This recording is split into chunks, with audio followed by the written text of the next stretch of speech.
ఈ యొక్క మంటపల్లె గ్రామంలో నివసిస్తున్న మీ అందరికీ కూడా శుభములు తెలియజేసుకుంటా ఉన్నామండి. ప్రేమైన సోదరి సోదరులారా, ఈ విధంగా మేము పాటలు పాడుకుంటూ యేసుప్రభువు వారి యొక్క మంచి వర్తమానం మీ మధ్యకు తీసుకొని వచ్చినాం. దేవుని వాక్యము బైబిల్ గ్రంథంలో ఈ మాట రాయబడి ఉన్నది.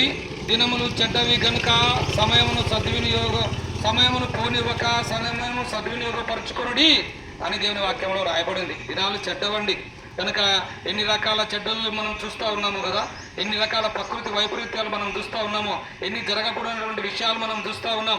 దీనికి కారణం దేవుని రాకడ సమీపంగా ఉంది.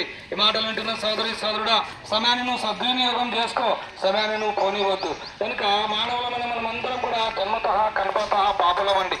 ఈ జన్మకర్మ పాపాలను బట్టి మానవుడు జీవితంలో నెమ్మది లేక బతుకుతా ఉన్నాడు, శాంతి లేక బతుకుతా ఉన్నాడు, సమాధానం లేక బతుకుతా ఉన్నాడు. అంతేకాదండి, ఈ పాపాన్ని బట్టి మానవుడి జీవితంలో తృప్తి లేదు.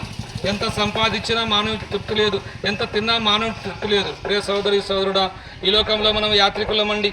మనం జన్మంతో మన యాత్ర ప్రారంభం, మరణంతో మన యాత్ర ముగిసిపోతుంది. చనిపోయిన తర్వాత ఎక్కడికి వెళ్తాం ఎప్పుడైనా మనం ఆలోచన చేసినామా? చూడండి, మనం సంపాదించిన డబ్బు, మనం సంపాదించిన పేరు ప్రతిష్టలు, మనం చూస్తున్నటువంటి ఇదంతా కూడా ఒక దినాన లయమైపోతుంది. దేవుని వాక్యంలో రాయబడింది, పంచభూతములు మిక్కుటమైన వేండ్రముతో లయమైపోతాయనే మాట రాయబడింది.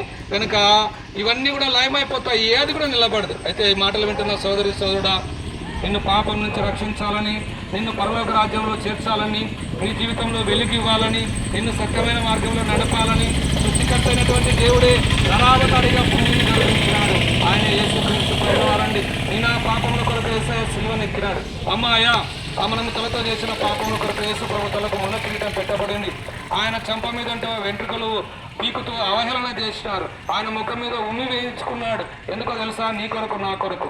ఆయన భుజము సిలువను మోసిందండి. ఆయన చేతులు నీ నా పాపముల కొరకు సిలువలో మేకులతో కొట్టబడినాయి. ఆయన హృదయము పక్కలో బల్లెంతో పొడబడింది. ఆయన కాళ్ళలో మేకులు కొట్టబడినాయి. కనుక ఏ పాపం ఎరుగని యేసుక్రీస్తు ప్రభుల వారు నీ నా పాపముల కొరకు ఆయన సిలువలో మరణించినాడు, సమాధి చేయబడినాడు, 3వ దినాన మరణం జయించి తిరిగి లేచినాడు, ఆ పరలోకానికి ఆరోహణుడైనాడు. ఈ మాటలు వింటున్న సోదరి సోదరుడా, నువ్వెవరైనా సరే, ఎలాంటి వాడవైనా సరే, నీవు ఎన్ని దినాల నుంచి పాపములు చేస్తున్న వాడవైనా సరే, నీ పాపముల సంఖ్య ఎంత పెద్దదైనా సరే, యేసు ప్రభువా నేను పాపిని, నన్ను క్షమించు, నీ రక్తంతో నా పాపము కడుగు, నన్ను జ్ఞాపకం చేసుకుని ఒక చిన్న ప్రార్థన చేస్తే చాలు.